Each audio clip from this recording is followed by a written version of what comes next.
Now tuning in to Earbud Media. Audio for everyone.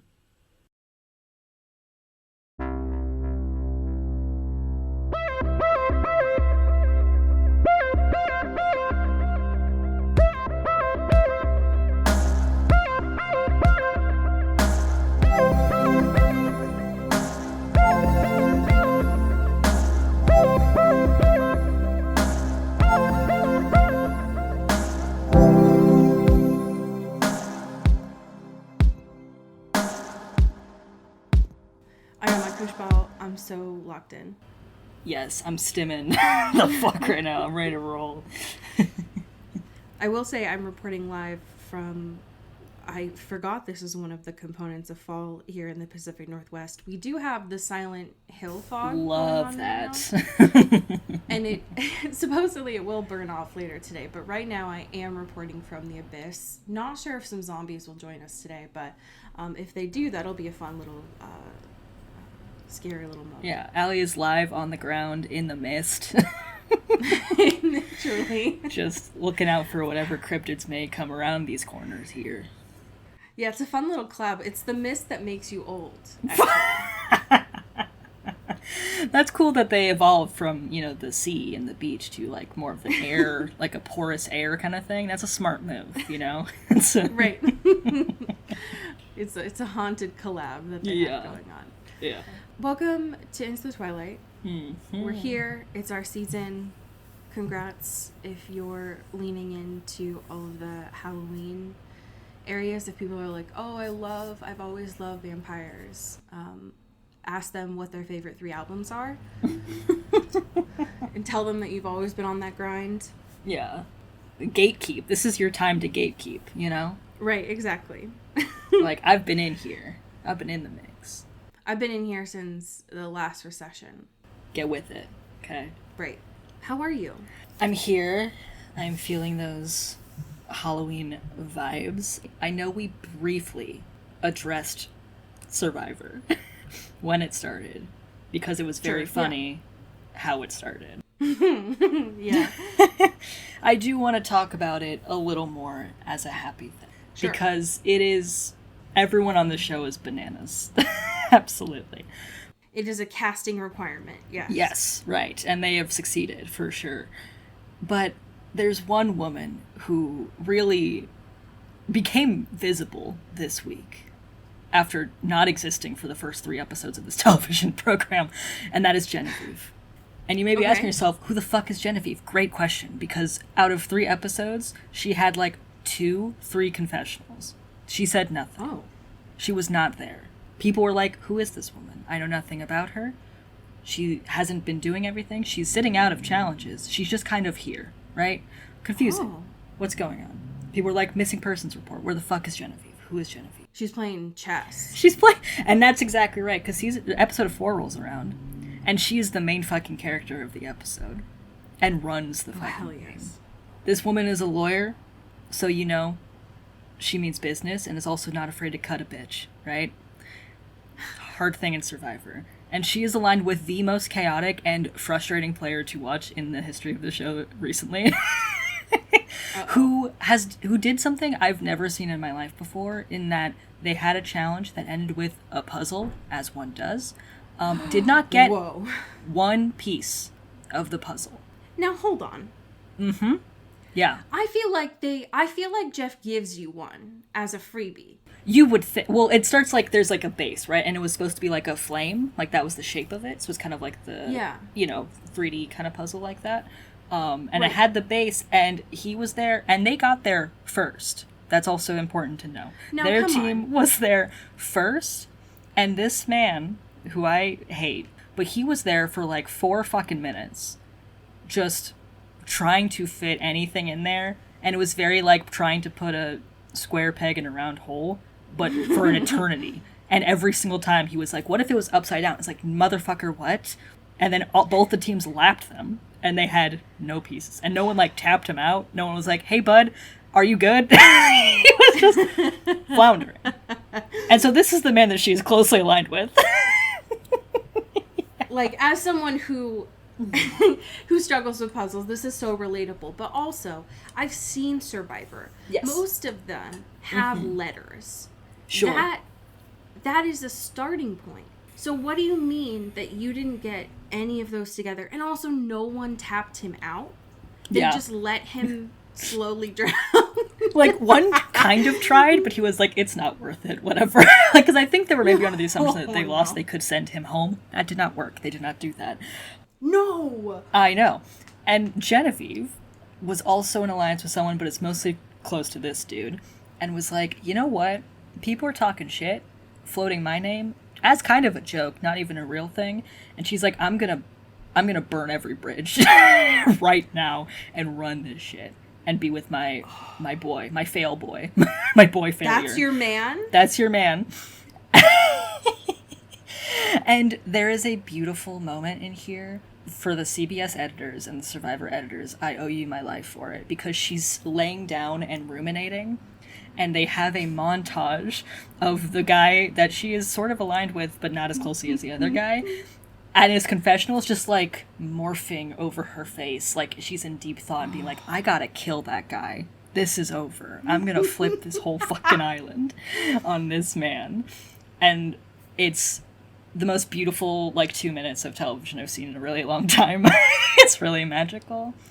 And it's incredible to watch, and it's very chaotic, and I am obsessed with her, and I'm glad that she came out of her dormant state of like 9 days of playing Survivor to fucking show up in a wild and wacky way that you have to respect it. 3 scariest groups of Survivor players to Mm-hmm. me. 1, this type. The fucking lawyers, the brains of them. Mm-hmm. But not the, like, oh, I'm a nerd. These ones where it's like, I'm playing 1,000-dimensional chess. Yeah. Kind of group. The other ones are the bronze, the, like, firefighter types. Yeah. Where you know, not only will they build a shelter, but, like, they could actually machete your head off. Kind of thing. And I don't want to be in the wilderness with those kind of people. Yeah. Fuck off. The third type, to me, are the guardians, like the moms who come out, because those motherfuckers have nothing to lose. Yeah. They will do anything to win, and that to me is the scariest type of person. Yeah, those are often my favorite players. There is one this season named Sue. She's a mom, and she, like, owns a flight school or something. She's wild. Whoa. And she's, you know, she's looking hot on there. She's being like, I'm not gonna be your mom, bitch. Like, I'm here to fucking, like, you know. And I love that, you know. I love that. Also, interesting about the season is there's not, like, beef boys. That's interesting, because CBS as a network is so pro-cop. Right, historically so. Famously so. I'm really enjoying this, even if I truly despise who she is aligned with and hate watching him on my screen. You gotta respect the fucking gumption. And this face card, like, you shouldn't be out there on your 4th week looking like this. Yeah, like, it is unclockable. It is undeniable. It's I guess this good. is what happens when you've spent the first 3 weeks out of the sun and doing hard labor. Is that you still look great, you know? Yeah. You don't have a bug bite near you. Right.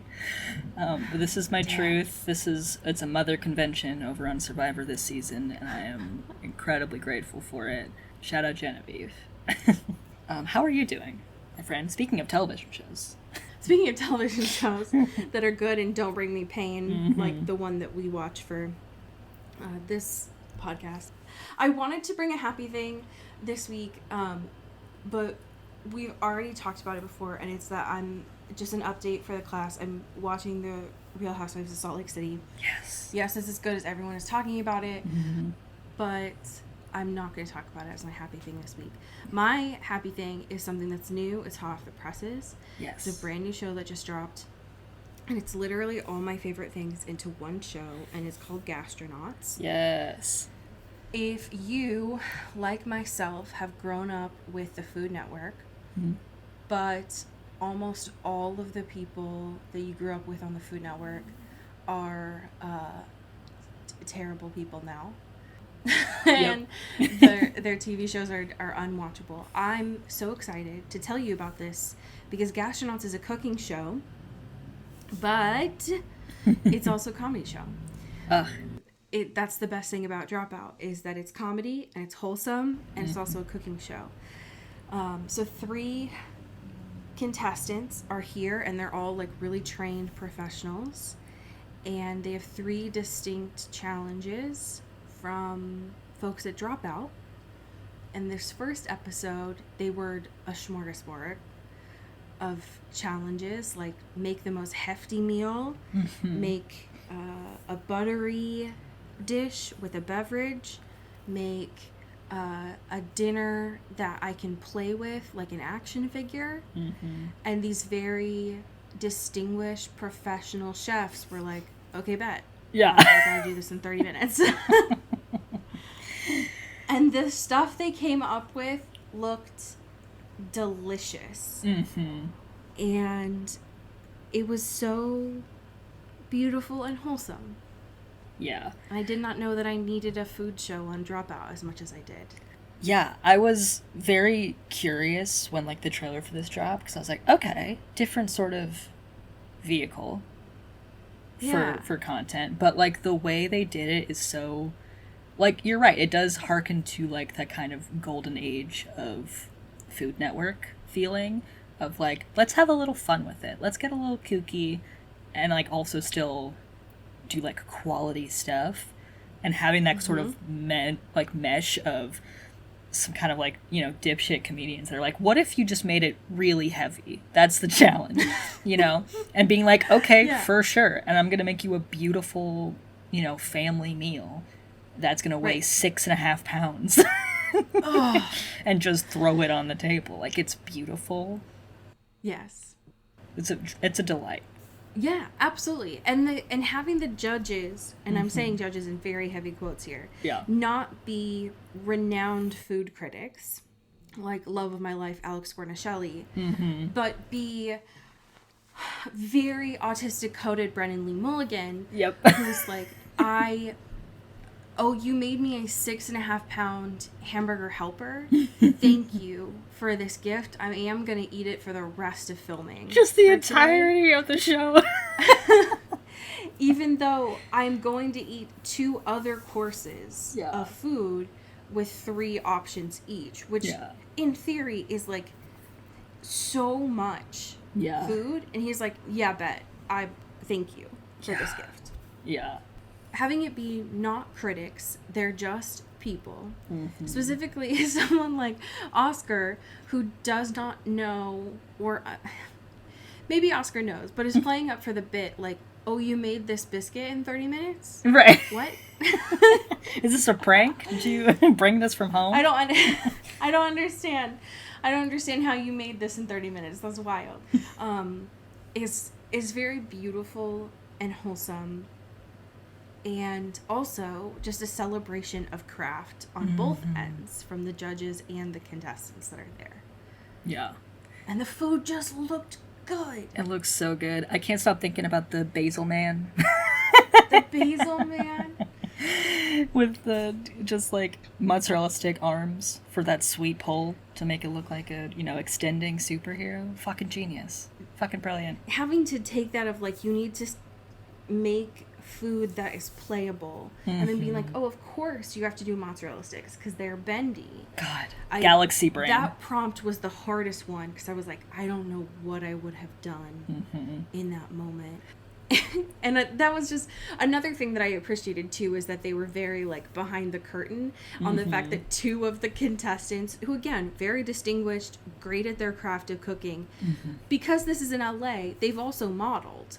Right. So when they were talking about the camera angles, it's like, oh, of course, like you've done side gigs like that. It was very good, and I appreciated it a lot. Yeah, it was so good, like the production of it too, because you can tell, like, and this happens with a lot of Dropout shows too, where it's like you kind of get the little play between, you know, the on-screen talent plus also people that are working behind the scenes in a really fun way. Yes. Of them being like, this camera operator is really just focusing in on this guy who looks like Jesus from this, like, 45-degree angle. And just being like, hey, can you do that for everyone else? We want to see how it looks. And it's, like, so good. So good. And then they do. Yeah. And it's perfect. And so good. It's not cutthroat. Yeah. Like and don't get me wrong, I love a cutthroat cooking show. I love it. But that's not what this is, and it's not trying to be. It's just a celebration of a craft, and I appreciate that. Yeah, I'm a big fan.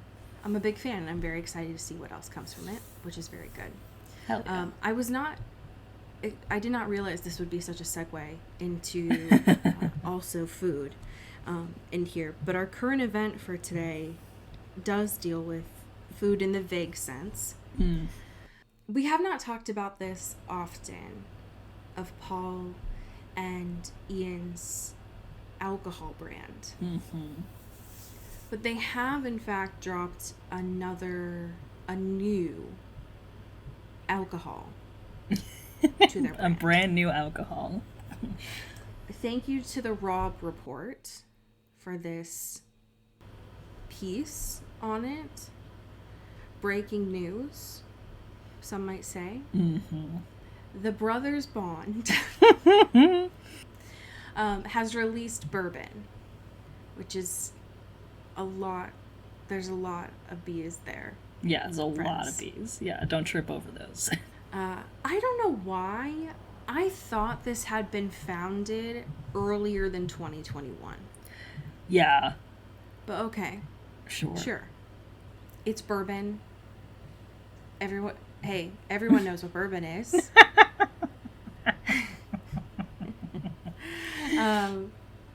But sure. Great.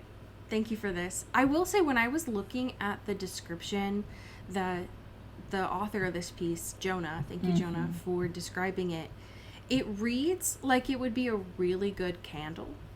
It does. Yeah. The tasting notes that they provided here sounds like, I'm not an alcohol drinker at all, but it sounds like it'd be a really good candle. Yeah. It says on the nose, you'll find vanilla, toasted oak, caramel, and dried fruit. Ooh, yeah. And that sounds great. Sounds like it smells delicious. Right. I don't know why it would need to also have spirits in it. Yeah. They should just do a hard pivot to the candle biz. I think that'd be or just a pairing, like yeah. if I don't want the spirits, I'd buy a candle from them. Are you kidding? Yeah. Oh, I'd yeah. love to smell it. The fact that it also has butterscotch in it, I want to smell what they're cooking up there. Oh yeah, 100%.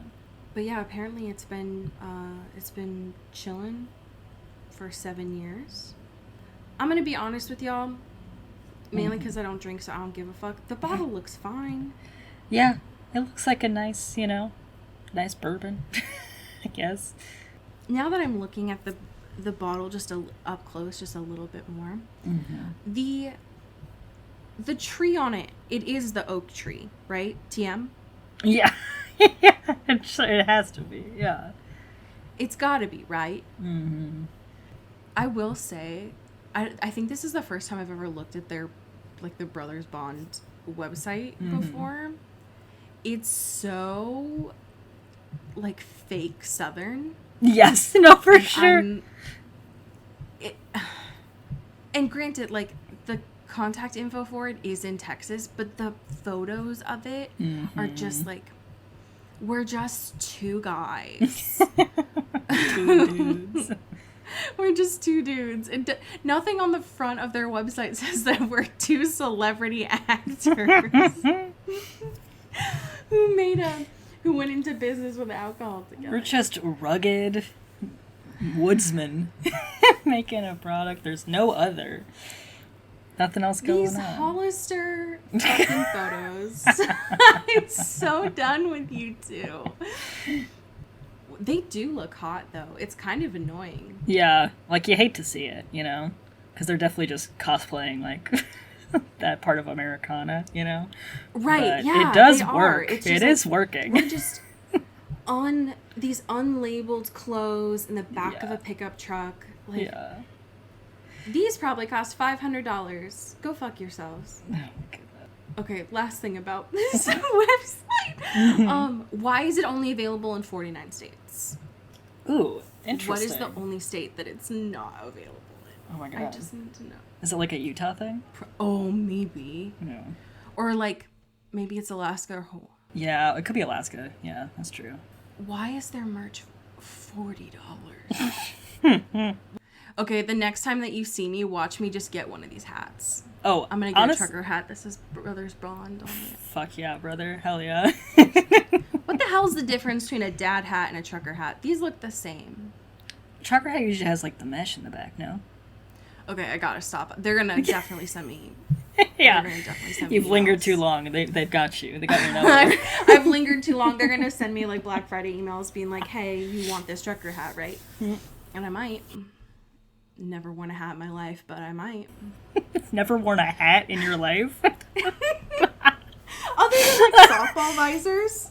Listen, No? I've known you for a long time. That's the wildest thing you've literally ever said. Okay, I have curly hair. Yes, I just think statistically that's an untrue statement. I just. I'm not the kind of person that you'd ever see in those like 2014 black hats. Sure, You know sure, what I mean? sure, Like, sure. Yeah, I have curly hair. yeah, It's not. that's fair. I think I have one hat, which is a Seattle Mariners hat that I bought one day because it was sunning out. Sure, yeah. But I grew up wearing softball visors, and those traumatized me because I got a really weird tan from them. Yeah, that's fair. That's valid. And those aren't even hats, technically. Right. Okay? It's a visor, okay? It's a visor! Don't get it twisted. But speaking of people that wear hats, we should talk about this episode. Oh my god. Because these are definitely people that would wear hats. Yeah. Yeah. You say that like that's a mystical class of people. Like the people that wear hats are like... It's just, now that I think about it, now that I like really think about it, I think it's just a sensory issue thing. Sure, yeah. Like, that was probably why. Yeah. But I've just never been I'm just not a hat person, okay? Yeah. Sorry. Okay, so this episode fucking wrecked me. Dude.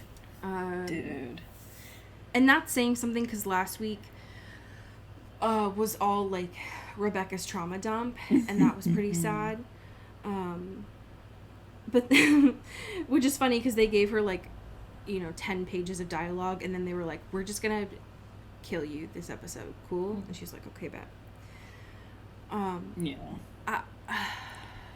I know they made a joke about this episode, like in media res, but dances never go well in this town.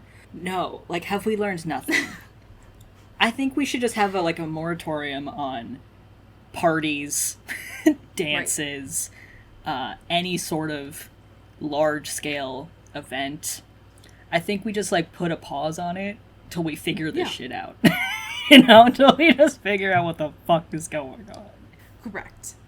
And I know the premise of this, none of this episode would have really worked out if it wasn't for Klaus doing a mass compulsion. Yeah. But I do think it's weird that there were no adults present.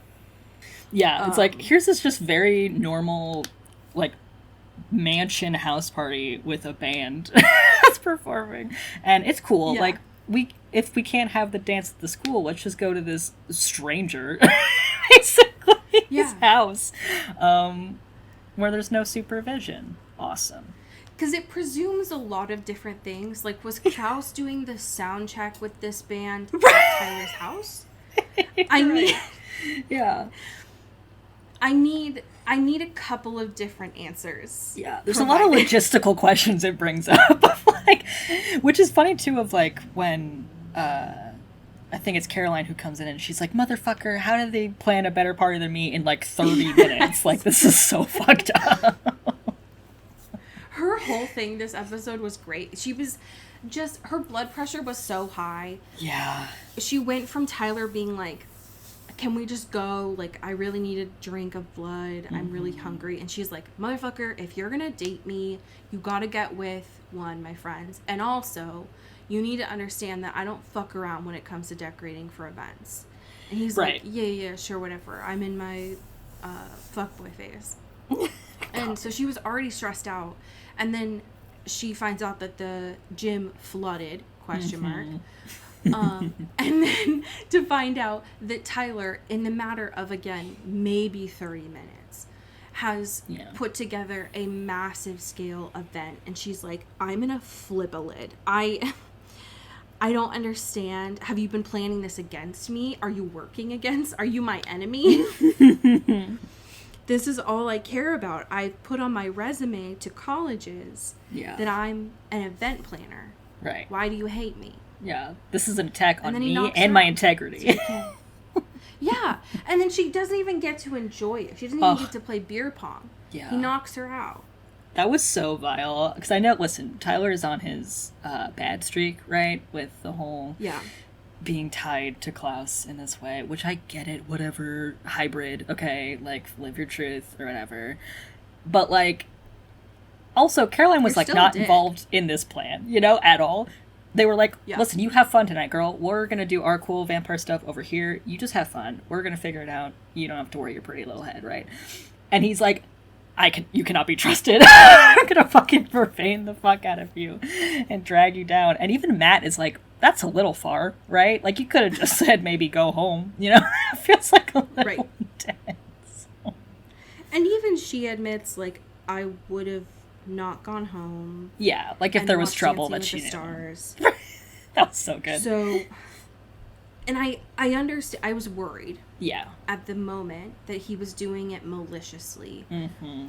He does say to Matt, and then he does say it later to Caroline's face, that he was doing it not just to get her out of the way, but also to be like, if Klaus sees you, he's going to assume you're a threat. Yeah. So I need you to get as far away from here as possible so that you aren't hurt. So I respect that. It's more so just the way that you did it that's rude, because, like, Caroline's been through enough in the past month, and you, Tyler, know that more than anyone.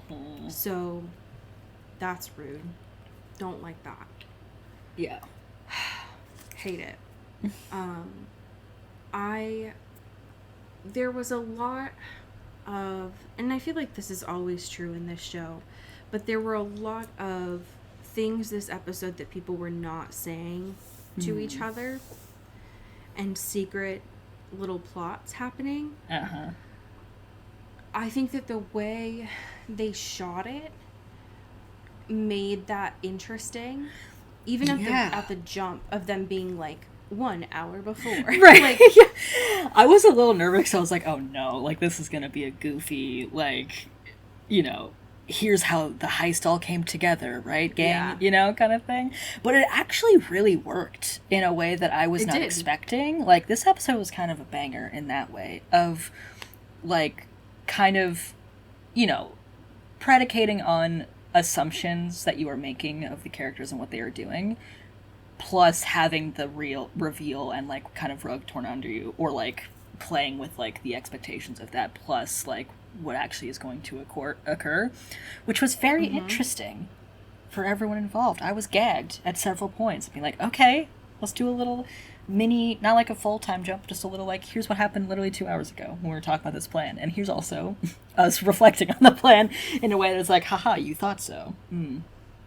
Whole new thing. Right, because they weren't just playing with form to show what characters didn't know, but there were also things that the audience wasn't aware of. Yeah. In the sense of, we were under the impression that Catherine got gone from Michael, and that was not true.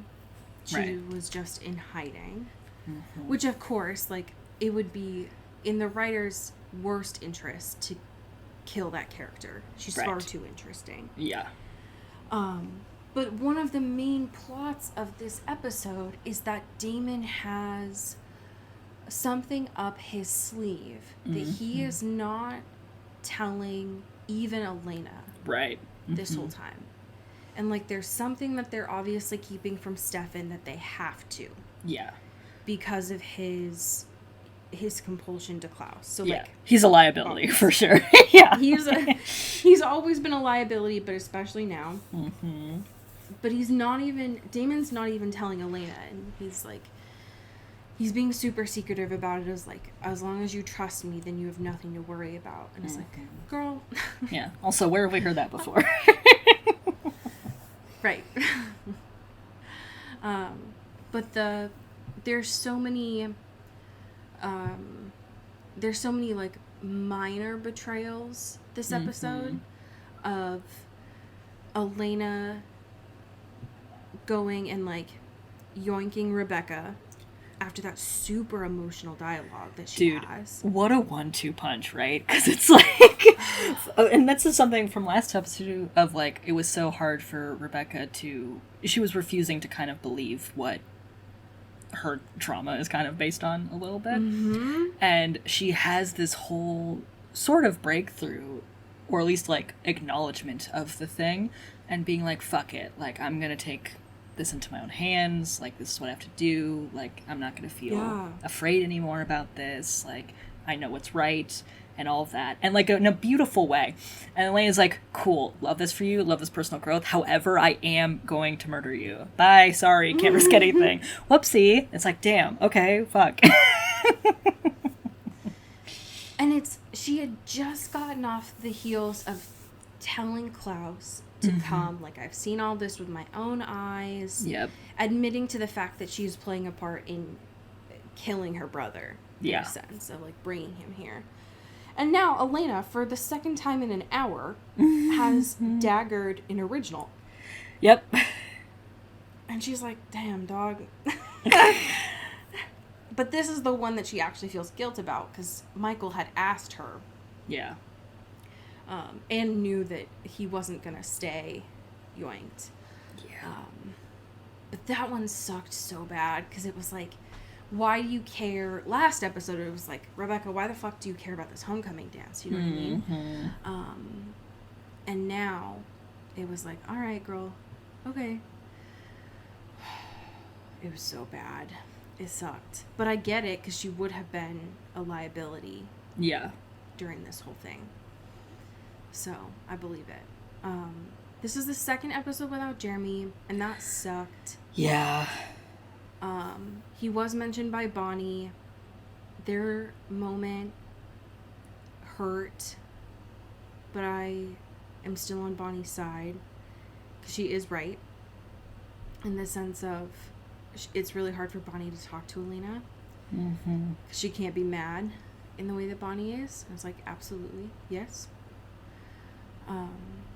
So that was very painful to me.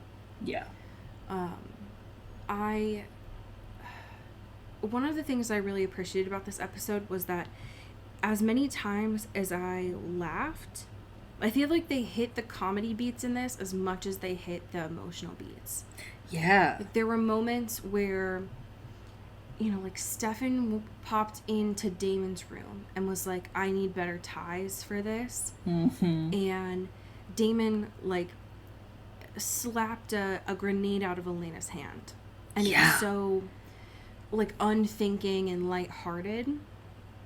And then one of my favorite moments of this episode was when Klaus finally saw Michael. Mm-hmm. And they were talking at the, like, doorway, because Michael couldn't come in, and the actor for Klaus had tears in his eyes. Yeah. And it was it was like one of the first times that I was like, damn, I actually understand complexity about this character. Yeah. That was his, like, face acting in that in particular was incredibly compelling.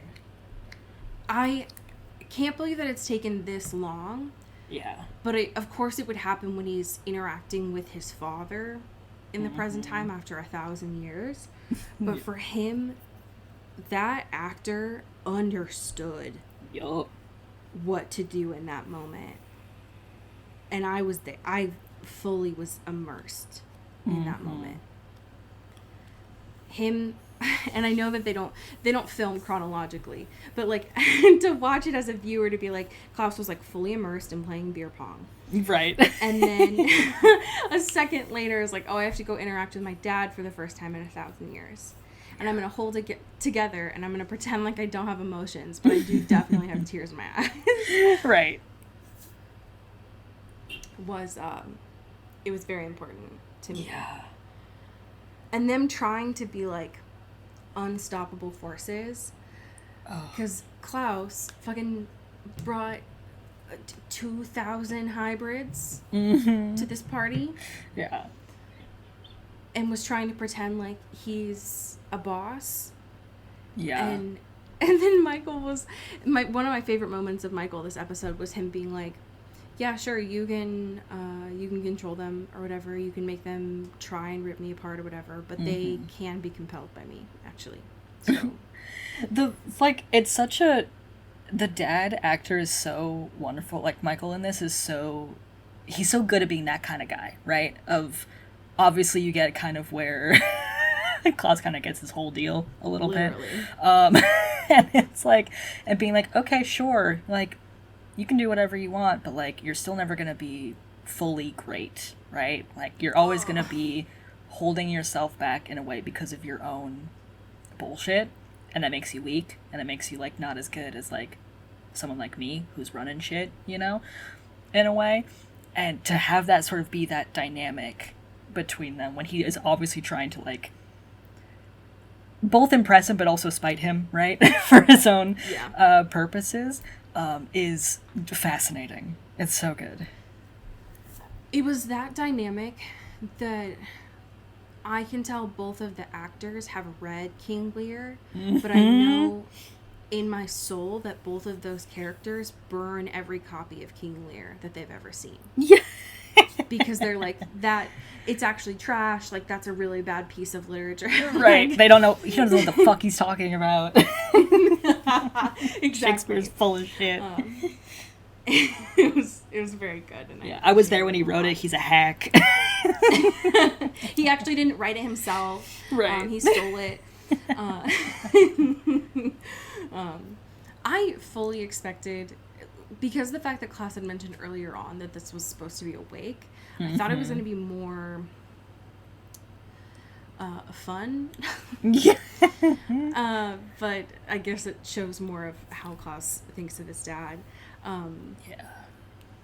But I was curious to know how you thought about Damon's plan at the end of, like, trying to actually kill Klaus. And how that was supposed to go versus what actually happened. Yeah, what happened was, that did not happen. It was really interesting seeing sort of the flip, right? Of it being like, uh-oh, it's no longer Klaus made target number one. Let's just get fucking Michael out here and have him burn, right? And this sort of, like, obvious betrayal of things from these dynamics. And how, too, that, like,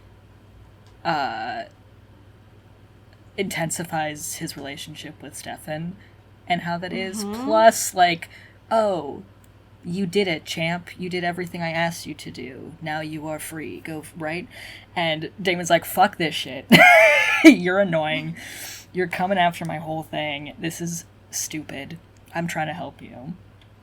And you're still getting, like, the rewards from this a little bit, while still being a fucking dick, is wild. Like, the fact that, too, he was like, oh my god, you did it, buddy. Like, congrats. You're not my prisoner anymore. Good job. And he turns around and Damon has fucking left the building. Like, if there was, like, an animated show, it'd just be, like, a cartoon trail of dust, like, around him, because he ran so fast out of there, which is hilarious. And even, too, I thought was interesting of Stefan this episode is, even though he is still, like, up until this point, like, compelled, there is still, like, more wiggle room than we've seen, which is very interesting. Of like, even, you know, obviously lying that his dad is dead, plus even going to him at the actual party, and he's like, okay, bring him to me. I'm not going to follow you. Like, do it. And he's like, okay, if you want to play it like that, motherfucker, how about we settle this with, like, something that will work for me? It's like, what, hello? We're negotiating with the guy who's controlling your brain? You could do that. I didn't know you were capable of that, sir. Which is interesting. ... And I think this is just on me for not anticipating it. Mm-hmm. But that moment felt a lot like when Big Brother does their episode in an hour kind of thing. Like, sure. They do a full week in an episode kind of thing. Yeah. And so to have that switch them up and Damon be like, whoa, whoa, whoa. Why are we killing Michael right now? Yeah, hey, whoa, hey, buddy. I was kind of rocking with Michael. I don't know what. Hold on. This is stressing me out. Now, Damon is more of a, like, make your own rules kind of guy, because he was going to use that stake to kill Tyler. So, like... Right. But I agree in the sense that hearing Klaus, seeing Michael burn like that was terrifying. Cause very visceral. Yeah, we're used to seeing the stakes just immediately, like, turn them gray, so that was creepy. Yeah. But right after Klaus said he's earned his freedom, I full on thought Stefan and Klaus were gonna kiss. They lingered on them for just a second that I was like, okay, do you break the compulsion by smooch or... Yeah, I thought he was gonna do, like, it looked like he was gonna do, like, a gentle caress, like, you know, like touching his forehead and being like, you're free, my son, or whatever. Like, it just felt, like, very intimate, and the fact that it was just, like, this, like, long lingering eye contact was like, okay, work. Like, I don't know what... I feel like I'm intruding on what's going on here. Which was interesting. But to see Catherine at the end with Stefan being like, girl, you need to get it together. Like... Yeah. First of all, you're annoying now. And I liked the old you better. But now that you're not under his control anymore, I need you to rage out. Yeah. It's like, aren't you tired? Don't you just want to go ape shit? Like, don't you want to really... And I think this... Listen, she's a... I wouldn't say good influence, right? Don't you want to do what I want you to do? Right. But, like, it is... funny to be like, okay, you've immediately no longer under his control anymore, neither am I, this is fucking sick, how about we do freak nasty shit and really just piss him off? Like, if we can't kill him, because it seems a little impossible, even though we had good plans, we can still fuck with him, and that could be even more effective. Right. Which is hilarious. That fucking, like, mic drop at the end was so satisfying, because, like, I was worried about what post clarity Stefan would be like, because we were having so much fun with like Ripper Stefan. Yeah. But the fact that he still kind of has that dog in him. He does. With Catherine is beautiful to witness, because he's like, fuck it. It's my show now, motherfucker. I'm in this. And I'm gonna steal your fucking family from your giant van and have them in my house, bitch. Fuck off. He really did that. His little really smirk. Did move that bus. Yeah, he did move that bus. He opened the back and it's like, motherfucker, you stole my family. Like, and he's so proud of himself. He's like, I got you. Prank wars, baby, you know? I got your ass. You thought? I mean, there's no one that can do him worse than his own family. God. Yeah. And knows his weaknesses better than his own family. Mm-hmm. And has grudges more than his own family, because Klaus killed them all. So bring him back. Yeah. Oh my goodness. And we, right now, have only met 2 of them. We've met Rebecca, and Right. we've met Hottie Elijah. Mm-hmm. So, bring him out. I want to meet the others.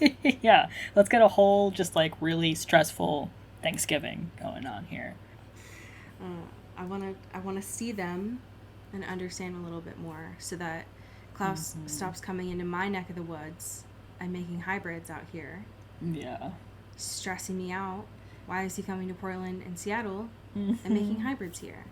Don't let him come over here. That line was so good, of Klaus being like, hey, you know what, Portland's actually pretty nice if you get over, like, the whiny music and the healthy people eating salads and stuff. It's like, it's a great breeding ground for my fucking thing, my sicko thing I'm doing. It stressed me out so much. I was like, don't. Yeah. Get out of here. Not Go in my away. backyard. Come on. Have some decorum.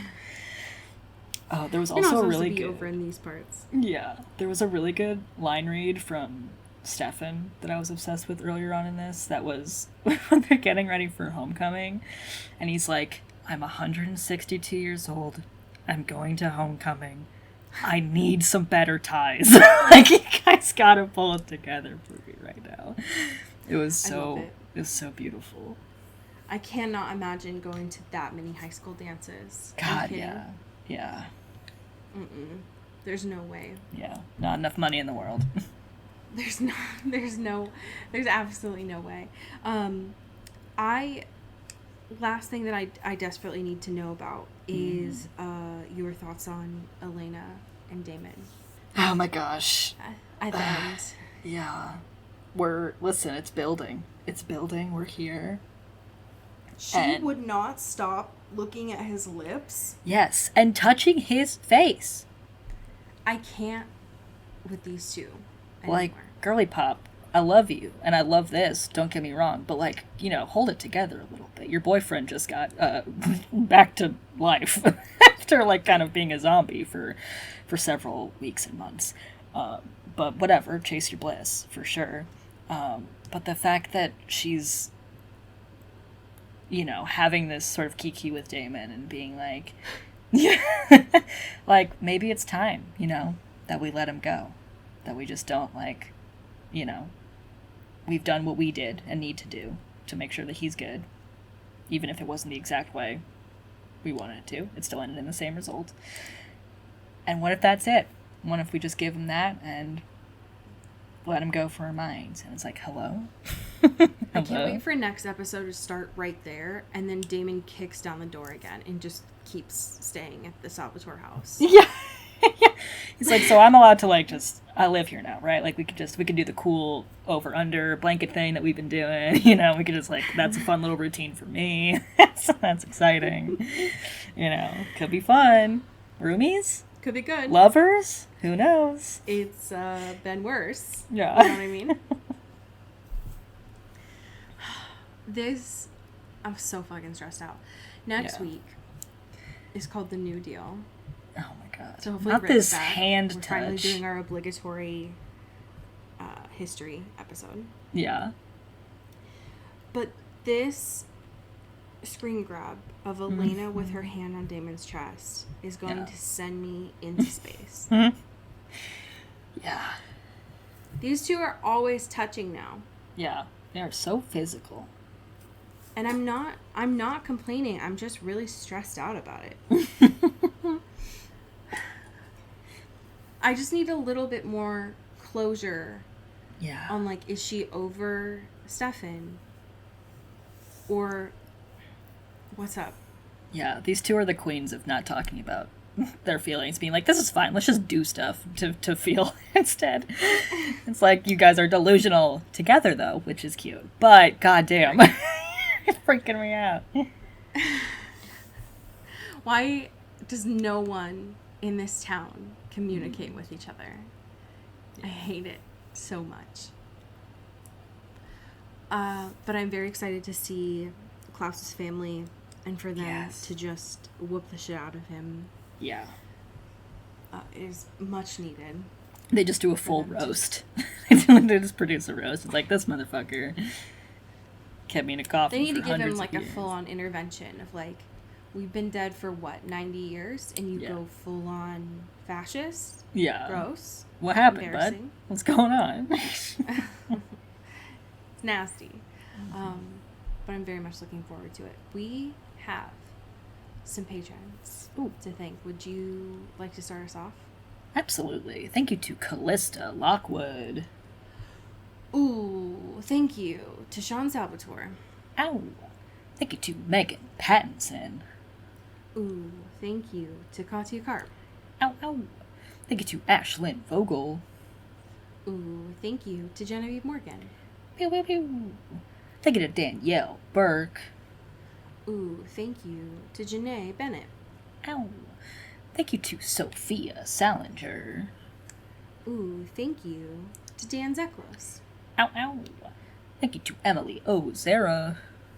Ooh, and last, but certainly not least, thank you to Jaylene Avishkov. Pew, pew, pew. I have a fanfiction for you that was written by side_writer. Love. It is titled Waiting for Lightning to Strike. Oh. And it was published, it was published on Boxing Day of 2011. Okay. Interesting.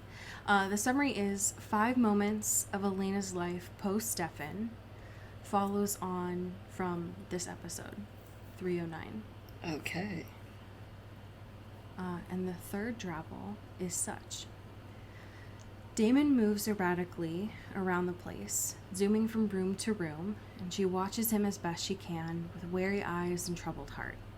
He pauses to destroy a whole shelf of books in the library, throwing the volumes into the fireplace, then races to rearrange the couches and rugs, lining them with utmost precision.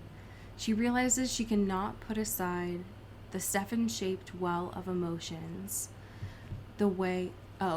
she realizes he cannot put aside the Stefan-shaped well of emotions the way she can, even if only for a moment at a time.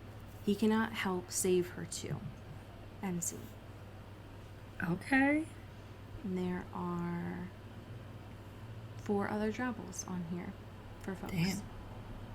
So thank you, side_writer, for they have a lot of fanfictions on here. Hell yeah. Thank you for your service. Thank you for your service. Well, friends, you have a lot of reality TV to catch up on that we have provided for you. Tell your friends about the show. We just decided on our October bonus, so get hype. Yes. That as we spoopy say- season. That spoopy stuff, yeah. And as we say here in the Pacific Northwest, Get bit. ooh. Ow. Into the Twilight is an Earbud Media production. You can follow us on Twitter at Into the Twilight or on TikTok at Into the Twilight Show. You can find me at Cody Corral on Twitter and Allie at Alexandria Does. And you can support us on Patreon at patreon.com/Into the Twilight. We have merch, so much stuff. All those links are in the episode description. And make sure to rate and review us on your favorite podcast hosting platform. It really helps the show. Thanks. Bye. You've been listening to Earbud Media Production. Earbud Media, audio for everyone.